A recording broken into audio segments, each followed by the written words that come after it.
The Alternative Dig Talk. Real issues, real talk. Looking for a pair of shoes? Let's Have Stores has a wide range of selection for unisex footwear. We have the best quality of all brands at pocket-friendly prices and we make deliveries countrywide. Just place your order or reach us on 0772 08 0090. You can also check up at Let's Have Stores on all our social media platforms. Let's Have, craft your own footprints.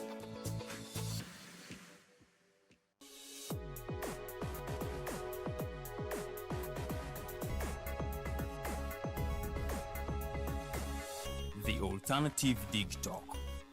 Real issues, real talk.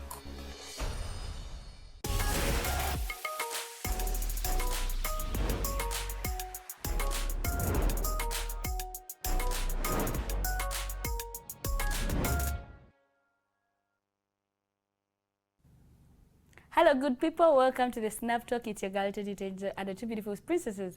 We are back with the princesses. Last week, mwatugamba simama misinganyo Farida bichine tugamba ne fete mutwagala. Right, Farida ikago misa. But anyway, we are back again with the two beautiful princesses. Today we are going to be looking at how to develop personal validation. Someone may come nagamba negumana kwe chencho chiwanvu nnyo bani ate wakazi we chenye chibi mulabika bubi muli weba tuchi. And then how do you say that you know chechange chechiwanvu, it is what it is, I accept it, I take it in. Mwana gwe nyindo banai. Yes, how do you develop personal validation? No gama kate chiriwa chichi, they say I have a get it chechidani. How do I accept it and live by it? Without wasting any time, let me welcome the princesses. And we dive into the topical discussion of the day. Princess Farida. Kwe nenga mbala musizaako abatutumbudde ku Snap Talk nsobira nti muli bulungi abatulabire Uganda ne bweru wa Uganda tubaagala nnyo. Omulamwa gwa leero mukulu nnyo kubanga gukwata ku ggwe nga ggwe personal validation. Gwe munange okufuna okwekkiririzaamu gwe nga ggwe kubanga what is validation kubanga waliyo internal and external. The personal one is the internal one. Nti ojja kuwulira nti oli worth ekintu yadde nga no one is telling you you are worth that. Osobola okugamba nze ndi mulungi yadde teri yasobola kuŋŋa nti ndi mulungi yadde tebakugamba nkombo you are beautiful. Ekyegambe kyeteekemu muli ojja kukiwulira. It is about the words we speak to ourselves zimanifestinga. So ebyo bye twewulira ekyo kituyita personal validation. Developing otya n'otalinda kubeera nga ate osooka n'oyagala Lilian akugambeko ate bannange leero Farida onyumye wewe tunule mu mmira ogambe nyumye ndi mukazi mulungi olugoye luntuddeko bulungi we gamba amazima, be true to yourself also. Kati wonovaayo ne bwe anaabula akugambako era ngonyumye wakyegambye dda. You don't need validation from people. From anyone. Okay, thank you Farida. Lilian, buza kwa trauna kwa.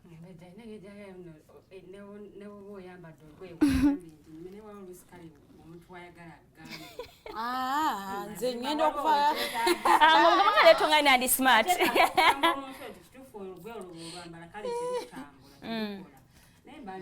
Ekala z'oba ozimanyi. Kala z'oba ozimanyi. Kweli. Oloza buli mwazimanyi. Kati zeeyigirize. Zinoonye ozitegeere ogambe nti kati nze kusinziira nga bwe neeraba kakala kange kano. Kale enjeru tejja kunzitayo bulungi.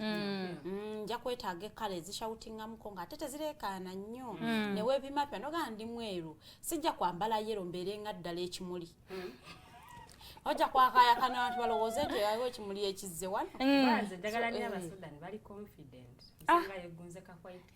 By the way, kankubulire kale ey'ekyenvu eyo ku kala ya black etambulira ddala bulungi. Kweli. Baniriza you come we discuss. Munange osobola otya okubanga wekkiririza mubanga weekakasa kikyoli. Nga tolinze muntu mulala kusooka kunnyonnyola nti munange olaba nti munnayo oli muwala bulungi. Manya ebintu babirimbiramu nnyo abawala. babifunyisirizaamu nnyo abawala embuto Nagamba mwana gwe oli mulungi ekyo obadde okimanyi ate abatenzi baagala nnyo statement eyo waliwo yali akigambeko weebale Farida tokirese taata wange nkuza ngamba you are beautiful bazadde abafirika tebatera kukozesa bigambo lately byakyuka validation esokera waka ffe tukuze tata tugamba muli baana balungi yes muli bawala balungi wala ne wabera muzadde agamba nazaala abaana abalungi so when you get that validation from your parents kigamba mumunye kweli no I've had my mom say that several times ayagala omumerereko ayagala omukuleko abazadde Afrika tebagala nnyo kwogera bigambo nga bwe biri I remember I was telling my mom ngabwa naye mama bukyanga nkula bwenti tongambako nti mwana gwe I love you tinkwagala kati awo n'alyoka aseka ensonyi ndooza ne zijja ensonyi lwakizijja yaka kigambo tebakimanyira kigamba mu lwala maye ensonyi ne ziryoka zijja kigambo kyebuziba naye omwana wo somugamba tinkwagala naba nga yamanyiro kiwulira kyobola kyo ekiri kyeŋŋambye nti babirimbiramu nnyo abaana especially abawala bakikugamba nga kipya nnyo nga no one has said that to you before yes. So bw'okigamba omuntu nga kipya mu matu ge alabira ddala ng'atono ye mutuufu ono kaŋŋambye nti anjagala ono kaŋŋambye nti ndabika bulungi ono kaŋŋambye nti nyina face bweti ne bweti oba nyina omubiri oguli bwe guti ne bwe guti so ebintu ng'ebyo bwetaaga ggwe weemanye so olina otya okwemanya gwe nga ggwe ate waliwo abemanya ne basukka naye kirungi okwemanya waliwo abemanya ne basukka bagajjamu amalala ne bajjamu ebintu ebirala but it's good okwemanya kubanga bwe weemanya bwoti otandika n'omumanyigiriza olina otambuzaamu obulamu biki byolina okukola biki byotalina kukola yes. Okay, thank you so much, the princesses. I remember back in that days when I was a little bit younger, I was at campus. So, I would come, and of course it's different when you compliment me or smart or something, but you would throw me like something, maybe like negative, you see, at my home, I have a mirror, and I looked at myself in the mirror before I came out. I know what I'm wearing, and I am okay with it. I consented to it. So please, if you don't mind, stay out of my business. Like I was content with whatever I did because I had a mirror at home. I looked at myself and I kale kampi naye. Mwenjagala osiba lero songa just toina byongamba yo kitegera. So to the ladies, you have mirrors at home. When you leave your home, you know how you look. You know that kale lero ndi mbya kisago sago. Today you know that wabula lero ngati kubiye ngadi smart nyo. So when you face that negativity, yeah ngati onyibya bichi I tell yourself, mugambe, my friend, I have a mirror at home. And it was intentional. It's not by mistake. So please stay out of my business. But anyway, just to come back to our topical discussion of the day, how do you find personal, like how do you develop personal validation? Because oftentimes, someone has spoken back at by the Friday against Nagamba to Walwe a yomunda. Oyinza okutweyisizako wano somehow nga olina gamba mwana gwe banaye nkozese eki enjala zo oba kangeze enjala zombi and then no longer but when you go back home you think about it and it hits you different whereas and our question today is how do you like stay with, because we all have like, we are not like really perfect. Someone said that tummy was never meant to be flat. I'm not a snake. So someone no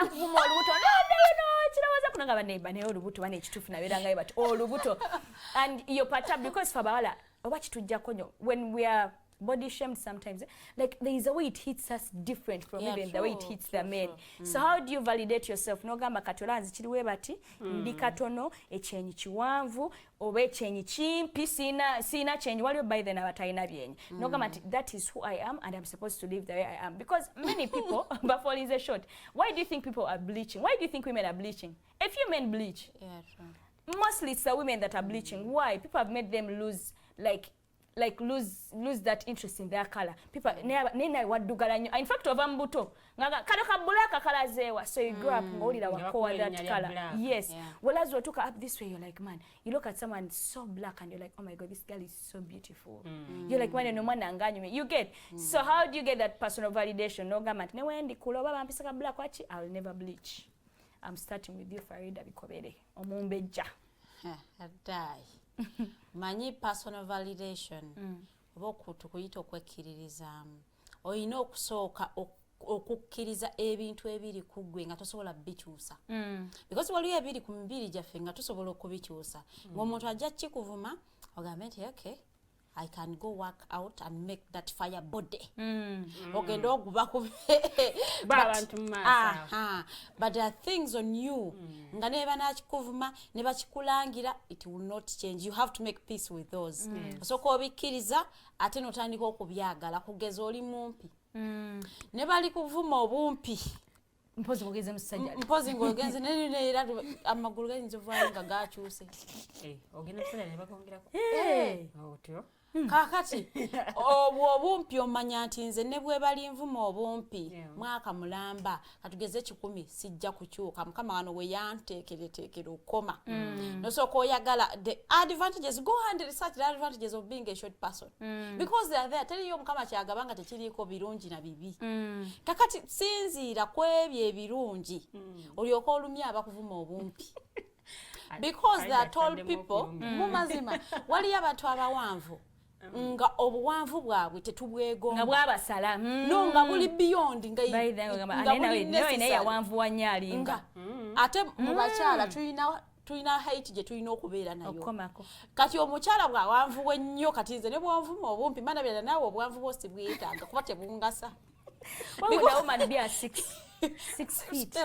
kakati nze bwe mba bwentyo soka ne njagala obumpi bwange because gwe omuwanvu me I am going to enhance my height by putting on high heels nja kuteekako 6 inch kakati nateekako 6 inch nateekako olugoye lwange oluwanvu, a few people are going to know ndi mumpi and I will move comfortably nga sina buzibu bwonna. So first of all kiriza ekyo ky'olina ky'otagenda kyusa ku bulamu bwo bw'omala okukikkiriza noonya engeri gy'oyinza okukyagalamu okyegombesa abalala. Mukazi mumpi naye amanyi ebimunyumira mukazi mumpi naye amanyi okwambala because when you know yourself otandika okunoonya ebyo ebintu ebimatchinga with your color with your size na buli kimu kyobala nsetera nnyo okugamba abantu abampi naye naye omuntu omumpi toyambala zino the 3/4. It has to be either above the knee or chiwanvu paka eri kubige. Yes, because 3/4 kulabisiza ddala ng'omukongole. Oyimpayira ddala. As in, yes, oyimpayira ddala. Okawansi n'otuulira ddala ku ground. Oh. Hey. Yes. I didn't know that. So 3/4 ezo buli wazamba ne bwebera dress ng'ojambadde ng'esala bweti ng'ekoma wano it makes you real short.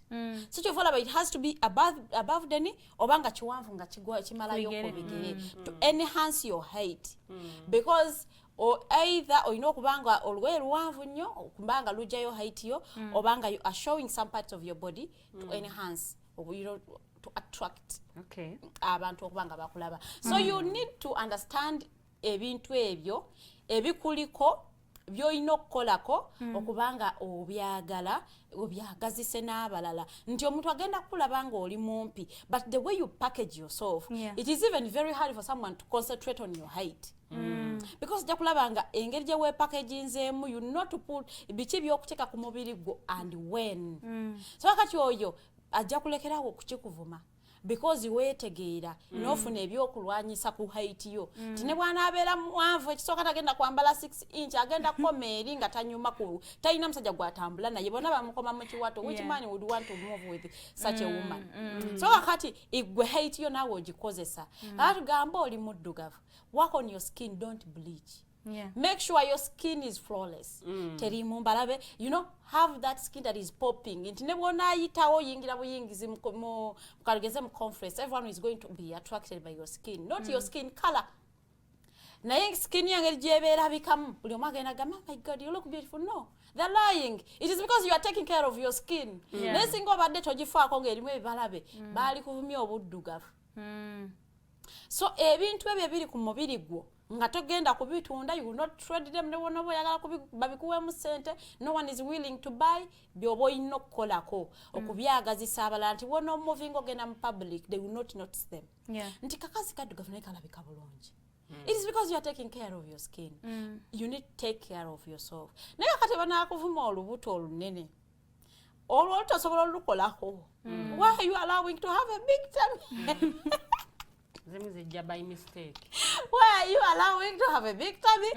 You can go and have a relatively smaller. You are not going to have a flat tummy because you're not a snake. No way.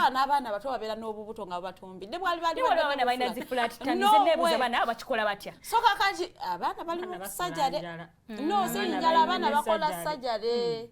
Kakati no ova ku sajjale w'okusala omubiri. Waneno nawulabye omwana omuwala agenda omukubamu amasavu tagejjambo ye naye nga she has all the money so agenda eyo bamukubamu amasavu. Yes. Anywa buji bwa gundi babita buji. Kyaka tebukola abantu nze kankubuulire balina ebizibu oba balwadde ng'agenze bamukube. Yes, she goes ne bamukubamu amasavu after some time naddayo nga gakendedde mu mubiri nga tandise okusiiwuka nga muwogo gwe tulya omwoke ku sigiri naddayo ne bamukubamu amasavu amalala. Neŋŋamba kakati gwe Mukama kye yawa ekyokulwanyisa ekyo nti olina amasavu go ga regulating. Just regulate. Oli ye tagayina aganoonya bunoonya kati g'ogayina And that should be like expensive. Oli munene but you can regulate your masavu. You don't need to be too small. Nasobola okuregulatinga. Nogamba nti kirabika yadde appetite yange njagala nnyo naye nja kusala muko ku byendya. Kale ennyama njagiryanga obudde bwe buti. Kale ebintu bino engano kanjikendeeze ku sukaali so that you monitor olubuto lwo lutya lugejjamu. Over time lusobola okukendeera muko. Naye waliwo ebintu kati kye bakuvumba ng'osobola okikyusa kikyuse. Kikyuse kubanga teriyo muntu agenda kwagalako ekintu ekibya kikwagazise n'akikulimba mbu akyagala akulimba. He will go and get someone who has a flat tummy. That's why me njagala nnyo omuntu ali very open like lubuto lususse bwana. Nze nabeera ng'ano nga banga naye ogezze nnyo ogezze. So buli muntu lwakulimba mbu munnange you have a big tummy naye it is okay, it looks good on you. Nothing abalimba because they are going to leave you asanga oli ayina ka flat tummy ke bulungi nnyo amugambe you look smart. Oh my god olugoye lukunyumidde naye omukazi atalina lubuto anyumira engoye naye nga gwe yakulimbye mbu flat tummy mbu ekibuto kye kinene it is okay. It's okay. Bwe bakugambanga ekintu ng'osobola okikyusa kikyuse. You work on it. It is self-validation. Togenda kubeera ng'otunulanga bw'oyagala mbu nze neeyagalanga bwendi. Togenda kweyagalanga bw'oli. Otherwise ogenda mu depression. Ate abakazi ennaku ze tuyiza obuteefaako. Olina akagoye k'oyagala okwambala naye omubiri gwo tegukukkiriza kwambala kagoye bwe katyo. Kakati gwe nogamba nze bwentyo neeyagalanga bwe n'okateekamu. N'okateekamu kale bambi nga n'omuntu abadde si waakugamba kigambo kiruma agenda kikugamba. Because that would be like teweemanyi. Tomanyi bw'ofaanana. Lwaki oyambadde olugoye bw'olutyo ate nga waali badde osooka ne miratox kubanga sibanyiyo muwala atabeera ne miratox mu nnyumba ye. It's okay that you have to have a mirror in your home. As a girl one of the essential things we need to have is a mirror. Olina okubeera n'endabirwamu okeerenga ku makya weerabe ne weeraba nga toyina ngoye. See how your body looks. I always tell women go check your private part. See how you look down there. Kweli? Yes. People things you don't know how they look. Go look at yourself properly. As they put a mirror. And my God. No, you mean Anga yakadde. such that omuntu bwakugamba wagenda mu kibira n'otyaba enku n'oleeta nku ssatu mu kifo ky'okusiba Kyetaano. kati omanya nti ekituufu olimba kubanga nze nalabye nga Enku gye ziri. Zawera. But what are you selling? Ky'otamanyi bwe kifaanana. And even for issues of health. Genda weekebere, use your mirror to check yourself. Olabe bw'olabika kubanga naye tugenda kulwala endwadde ogamba kale nze mbadde sibiwulira kumbe something has been developing. Olw'okuba totunulayo weetunuleyo kati omuntu bw'anaakugamba ebintu ebimu you be aware of your body. So kati weetunuleko mu mirror, have those mirror talks to build confidence. Weeyogerereko ebirungi mu mirror. Weegamba ebintu byonna bye weeyagala okwegamba naye ate era bw'ozuukuka n'oyetula mu mirror nga naawe omubiri gwo tegukusanyusa ogamba oh my god ne weesaaka Nozaako engoye bw'oti. What is this? Oh my God, what is this? Nozaako tawero nga nawe olabira ddala mu maziro agatotonyumye. Kakati nga bwe weerabye n'otekkiririzaamu because you need to look at yourself and admire your body. If you can't admire yourself, not everyone is going to admire you. Ola gwe nannyini mubiri gukulemye okwagala. Kati ani agenda ogukwagalira? So tuyina okusooka okwagala ebyo ebintu bye tuyina nga tebigenda kukyuka.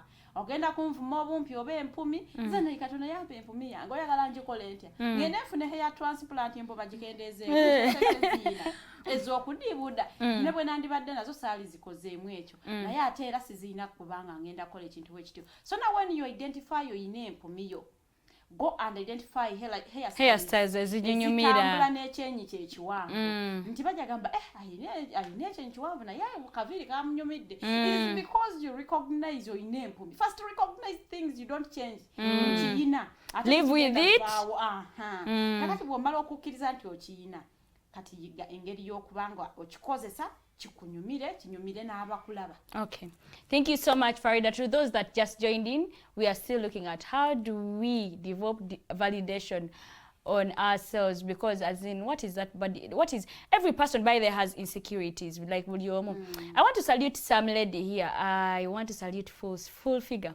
Full figure believes in herself.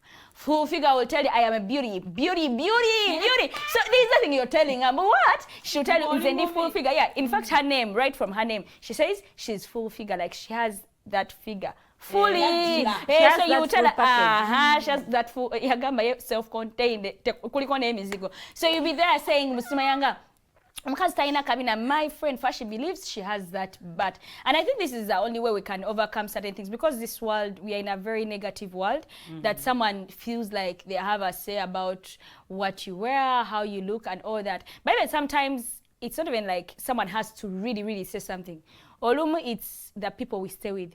No laba no gane inze sizalangako neba nedaba oba tenji azala kunera bakabuto kaina omwana ina ka flat tummy no gabane no gabalabo omwana wanyela Farida wanyirira omwana yambala olugoye nanyuma, so no weteka ku pressure you as you and you forget you can never get there. Tetwemanya bw'owemanya omubiri gwo gwatayina kabina, why you putting on a tight dress? Because now you are attracting people's attention to know that you don't have. Nawe no yambala akagoyeko ka round bulungi nnyo, make it simple, not too long. Everyone is going to look at you and go live very smart. They will not even realize you don't have nyash. But the reason people realize you don't have nyash is because you don't know your body. Kyonna kyolaba katale olw'okuba gundi akyambadde naawe oyagala okyambale, kati bw'okiteeka ku mubiri gwo nekiryoka kikutema bwe kititambulanga gwe bayisizaako luula. Kati wonna oyita ku bantu.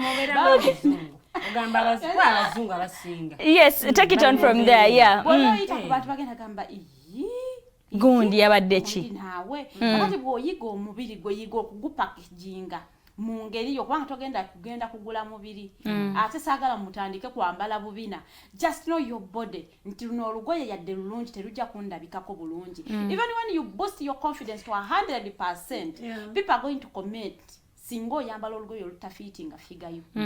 Abantu bagenda kwogerako ate there is no when bakugamba mbu put a deaf ear lwotagenda kulowooza ku bantu bakugambye. Okay. Oyagala otya kujja kuddayo wako birowoozeeko. Okay, thank you so much, Farida. I'm crossing over to Princess Lilian. Princess Lilian, I want you to tell me, like, how do you think Farida has given so many ways that we should, because man, sometimes you walk and you look at the lady and you're like, oh no, really, you feel like you shouldn't have worn that cloth. You know your body, you shouldn't have worn that cloth. Confidence. Bali very confident. Bali so confident. Nebasuka naye balina okukoma. Ate ababoda bakukolera ddala bubi n'obaleka. Kakati obuzibu obuliwo nti ebintu bino omuntu otuuka okubanga ateekiririzaamu. Oluusi biva ku bintu ebyenjawulo. Mulimu abantu abamu nga teekirizaamu because kyava waka. Ewaka bakuvumanga buli kaseera, bakuvumanga either obuddugavu oba ne bakuvuma obumpi oba ne bakuvuma obwanvu oba ne bakuvuma ki. I have an uncle of mine, yagamba mbu yatuukanga ekyo tekikyali kivumo ekyo muvuma mbu naali short. Mbu kusinga obwanvu nga naye akugamba nange nkusinga obumpi. You can't be me. Tosabeera mumpi because bwe bakuzaala oli ki? Mwanvu. Bw'oba olina kyonsinga nange nina kyenkusinga. Bw'oba olina bwe mba nkusinga ekyenyi ekiwanvu nsinga ekyenyi ekitono. Bwe mba nkusinga oba ennyinda ennene naawe nsinga ennyinda actually abasaloni bamanyi nnyo bitugamba. Nakugamba munaye gwe wekyenyi ekigazi munaye tebukyala kusiba nviri wesine oba ogenze nazo. Era abamu akaviiri tekajja kunyumira nakulondera akaviiri akalala nga tolina kyakola oluusi. Oba oluusi n'ogamba it's okay kansibe. So ebintu ebimu biva ewaka wetuva kikulu nnyo. Ewaka wetuva ebigambo byetufunawo bikulu nnyo. Bikuleetera okwekkiririzaamu, bikuleetera okusigala ng'ogenda mu maaso, bikuleetera ne ka confidence kali kajja. Because enensi etukuba mu ngeri ez'enjawulo, left, right and center. Naye ate waka wewabanga nawo wakkuba kyova olaba omuntu yennyika n'agenda mu depression because atuuka waddukira nga talabawo because omuzadde azaala omwana n'akimanya omwana nga ali bwati ne bwati n'amugumira especially abazadde abakyala azaala omwana oba ng'aliko obulemu n'agamba omwana wange balwawo nnyo olwawo nnyo kikkiriza naye with time otuuka n'okikkiriza nti ono omwana wange then abalala n'alaba nti munaye si kyalina kyakola omwana azazze taata n'owulira stories taata yamunekawo because ali mu mbeera bweti but for mothers balwawo nnyo so ebintu bino byonna ebitukuba abantu abasooka otuzzaamu amaanyi eba famire yaffe maama wo taata wo baganda bo aho ne tuyingiramu emikwano egiri close emikwano oluusi egitali close nnyo n'ebirala so ebintu ebimu nga Mumbejja bw'agambye nti ffenna ku nsi kuno tulina strength ne weaknesses tulina amaanyi gaffe we gali then tulina obunafu bwaffe we buli gwe ng'omuntu weekozeeko research kyenkana ki weekozeeko research nti nzaani nze Luwedde Lilian nzaani who am I era omuntu bw'anaakubuuza ajja kugamba tell me about yourself oba who is Teangel oba who is Farid oba who is Lilian kati gw'ogenda kunnyonnyola ki nga teweekozeemu mulimu kwekolako research nti gwani people say gwani gw'oyogera oba toyogera kino kye babuuza omuntu nti amanya go gwani nti bampita bwe weeyitaani that means nawe tomanyi kyoli gw'owuliriza kyabali kye bagambye naye munnange bw'ategeera nti tebakuwa then lyeriryo obanga baali kuweewaka then lyerinnya lyo so ebiseera ebisinga tetwekolako ka research ako kumanya obunafu bwange buliwa amaanyi gange galiwa era neetaaga kukyusaamu ki because mulimu ebintu byetukuze ng'osobola obikyusa mulimu abantu abamu ng'ajja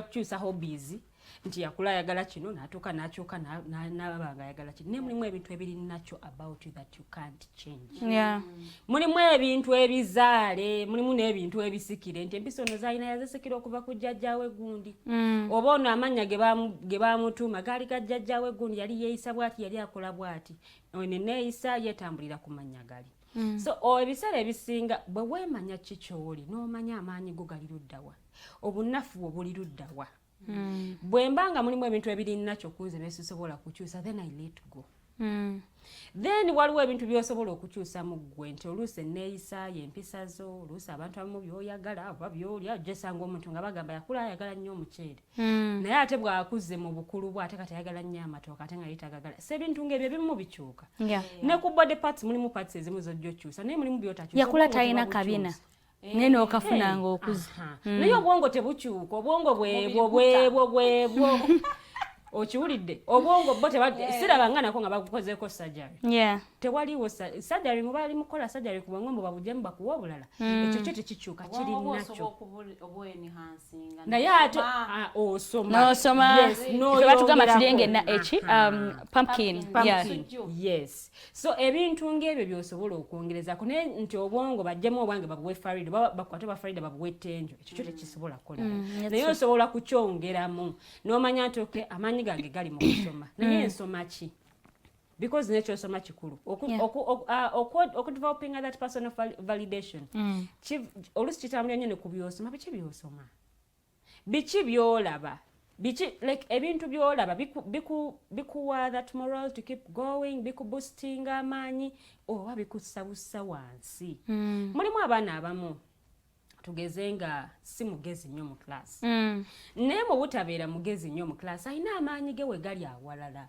ayinza okuba wano mu kibiina ebintu biganye by'omu class naye ng'ate bw'ona omutwala mu technical school n'omuwanga bya hands on nga byakwatako ng'ajja beera very very nice ng'ajja kukola bulungi nnyo so ebiseera ebisinga kikulu nnyo okumanya ani ono amaanyi ge galiwo obunafu bwe buli luddawa ekirala let's be kind to ourselves Farida ogambe wali eri pressure nti omwana obuwala beera n'endabirwamu mu nnyumba ina mulimu abaana abawala nga talina ndabirwamu akeera obulamu n'abupamba nalinga musajja engoye azibiriza n'alondayo bulonzi kano kajja kukola ka Uganda Cranes n'ayambala n'atambula n'agenda naye oluusi kikulu nnyo oyimirireko mu ndabirwamu eyo weetunuulira okuva ku mutwe paka ku bigere omanye kiki ekikyuse ku mubiri gwo kitundu ki ekigezze bajja okuwaana ekintu ky'otamanyi nti kyagejja dda ku ggwe omubiri gukyuka because as we grow there are a lot of things that change on our bodies abawala okyuka okula omusajja naawe okyuka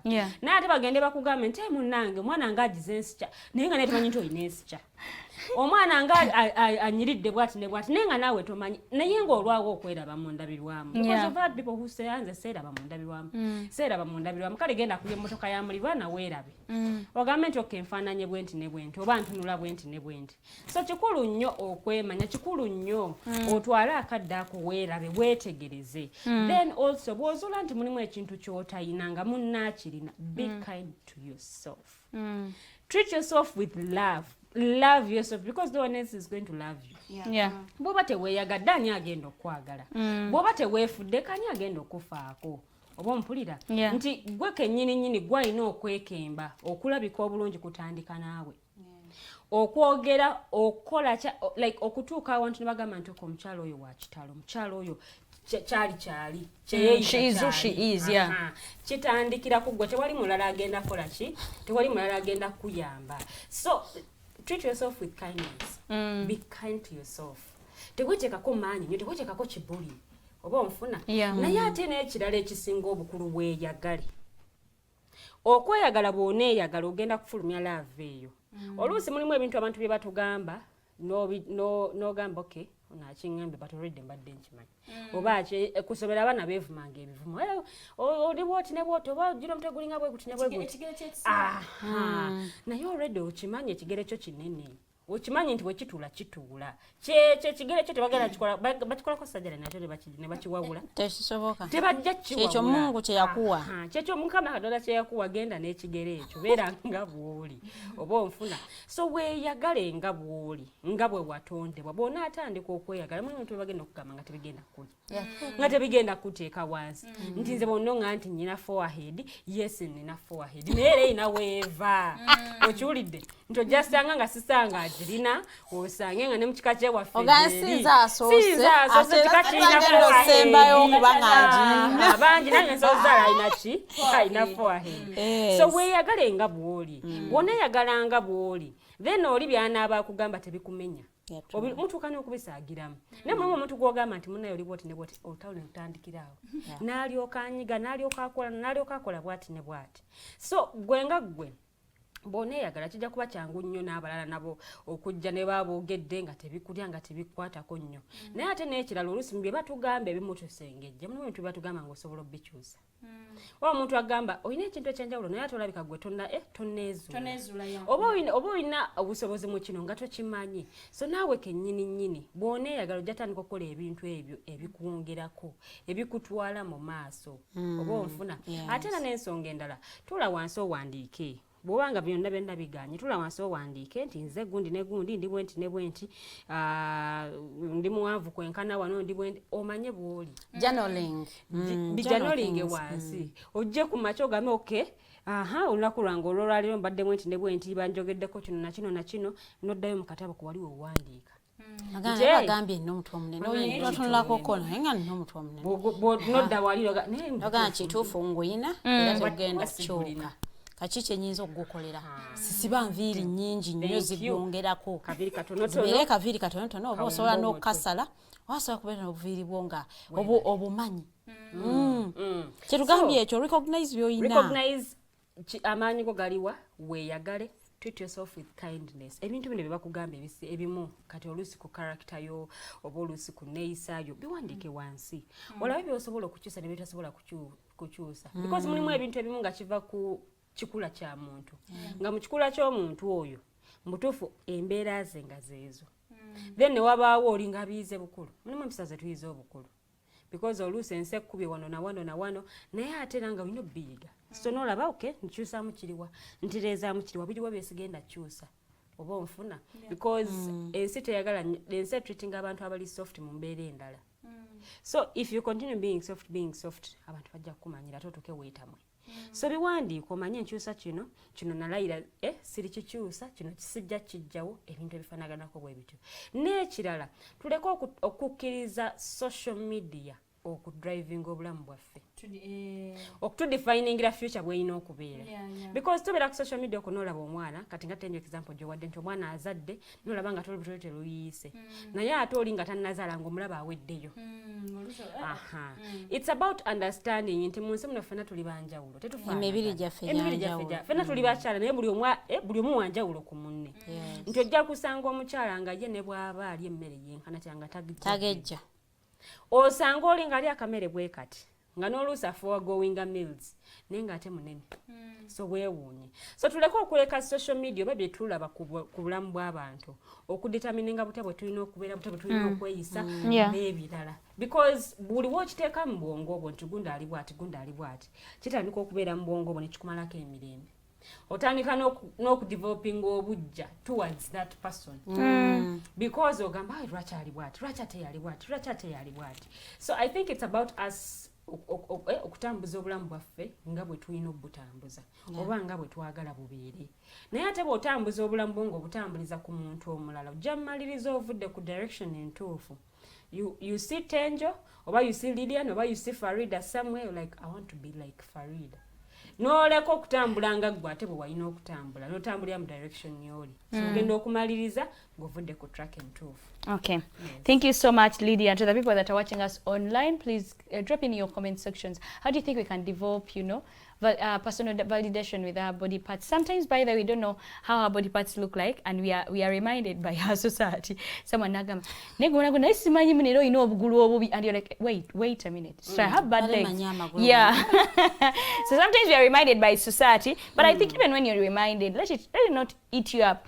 I think Nga Farid and Lydia have discussed there are those things that will never change. That is who you are. Nyindo bakuwanene, it's okay. Imposing ogenze musajja, which is quite expensive. Many of us can't afford that. So for me, sometimes some of the tips that I use, I tell myself, because I'm a reader of the Bible, so I tell myself I am beautifully and wonderfully made in God's image. So it is well if you think I have over bad lips, if you think I have an ugly forehead, if you think I have a huge nose, if you think I have whatever, I'm like, I tell myself, Teangel, you're beautifully and wonderfully made in God's image. So for me, that gives me comfort. I'll somehow forget what you really said, and I look at myself, I'm like, okay, how do I look? For it again, I'm mentioning mirror discussions, really very, very important. To you people that are lucky you're married or you have partners home, you can just ask them, babe, how do I look in this? Okay, that's one option. How do I look in this one now? Quite now a better way. In fact, for me, I think sometimes I ask when I already know how I look, so I want to just decide. Okay. You are just trying to make me feel good, but it is bad. Yes.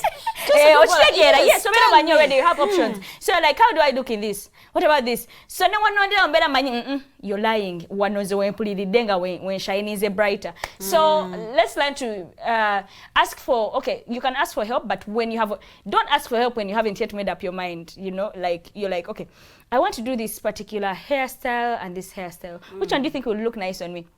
At the end of the day, we are not all saloon ladies. I might say this, and then for me, my mind tells me already. Depending on my forehead, I know that this one is going to look more nice on me. And then your friend decides this, you're like, chocolate again. That you change. Saloon lady, lie about it as long as you're shining. So anyway, I'm buying a dog face. I'm buying a cat face. I'm buying a oval-shaped faces. Yeah. Yes. Okay. Today, because of certain engagements that we have, we are going to finish a little bit early, the show. But just right about now, I want the princesses to use just a few minutes that they think that we should use to validate, our confidence. Like, because sometimes when a woman is not confident about how they look, they lose by losing esteem. Before you know it, woman yalinga sati very brilliant. Ngata chalinga just just for just. So just Bambeja, just obutalekeka in a minute each one of you. Farida. Okusookera ddala oyina okwejjamu ekyokwagala abantu abalala to validate you. nti wasibya akaviri akalungi naye tewekkiririzaamu nti kakunyumidde kati ate nojja egyendi by the way how does my hair look agenda akugamba nti omukazi yakukoze bubi nnyo teyakusibye okajjeyo okole ki because you see ebintu ebyo ebimu tubyogera waneeno and it happens in real life and it affects you so much. I remember one time kwana gwange yali akyaza baawe ewaabwe kakati yagenda mu saluni eri chipre bamusibe enviiri kati asanga nze I am very open like ekirungi jja kugamba kyanyumi kiba kibi ngenda kugambirawo tekyanyi na by the way omwana yankoze bulungi enviiri zange oseba konze bino ebibuuzo ebiri wabwe so kakati I didn't know nti ne yamusibye waali awo so that day yangamba namwononera omukolo gwe but I was being honest so first to get that personal validation tononya validation is from external people tugenda kuwa opinions zaffe and they are going to affect you tononya mpozi bawo mubuuzeko because your husband should be your truth teller talina kulimba akugambe amazima nti ekyo kikunyumira oyaddemu nange obwagala obwogoyo obumpira tebukunyumira amakulu ago gankobogo gambaze ebiwanvu ojja kunyuma nnyo so bw'anabeera very truthful with you ogenda kubanga ate toyina mu buzibu naye ekirala twemanye emibiri gyaffe twemanye toyambala lugoye olwokuba lwema yalwambadde oba weninwaki ojjaka nga omubiri gw'olina si gwe gw'oli ate ogende mu public abaana bakusabule kakati twereetera we attract the negative energy nga ate tusobola okugirepellinga. Okay, thank you so much Farida. Lilian, ngenda kubanga mpunzika bwenti nga ngamba nti okwemanya kikulu naye ate n'okweyagala kyekisinga because bw'oneeyagala omubiri gwogenda guwaakadde weefeeko so self care is also key mu kulaba nti munnange nawe developing that personal validation weefeeko gwe ng'omuntu kagoye kalungi kambale naye ate ng'okambala manya nnyo ky'olina okwambala kikulu nnyo manya nnyo ky'olina okwambala oyinza okubanga olina amagulu amalungi aganyumirwa ebweru yambala naye mulimu omuntu nga bw'ona oyambala ekintu ng'ekyo kiyinza obutalabika bulungi because fena twagala nnyo okulabika obulungi so nga bw'okyambala nga tekijja kulabika bulungi so manya ki ky'olina okwambala era weetegeere weewaakadde weewe time yes study yourself and genda n'ekyo ky'oba ozudde nti kyekyo. Okay. Thank you so much Lilian, thank you so much Farida and our viewers, thank you so much. We are going to keep this conversation going even after here to keep those comments coming and I just want to throw more more light love yourself. When you don't love yourself, there is nothing you have to give because you can't give from an empty cup. Fill yourself with love so that you're able to love other people. We are very sorry, but due to certain engagements we had to finish this show a little bit early, but don't forget we are using the comment sections just to keep the conversation flowing. Guys, see you tomorrow on the Political Dice. Bye bye.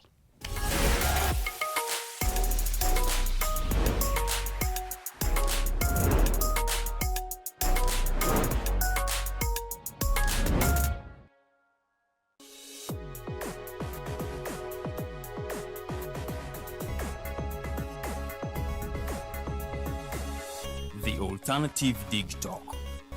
Real issues, real talk.